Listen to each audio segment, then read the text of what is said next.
எங்க வாங்கின? ரொம்ப தூரம் பயணம். எந்த ஊர் பயணம்? கும்பகோணத்துல இருந்து திருச்செந்தூர் போய் வாங்கினியா? சரி, அப்புறம் அடுத்து என்ன காரு? எங்க அம்மா தெரியா கும்பகோணத்துக்கு திருச்செந்தூர்.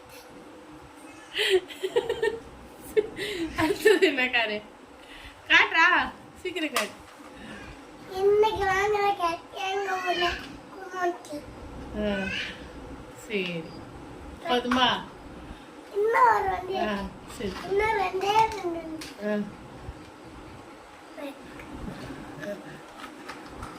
இது வந்து அவருக்கும் அவர் தங்கச்சிக்கும் சேர்த்து வாங்கினது.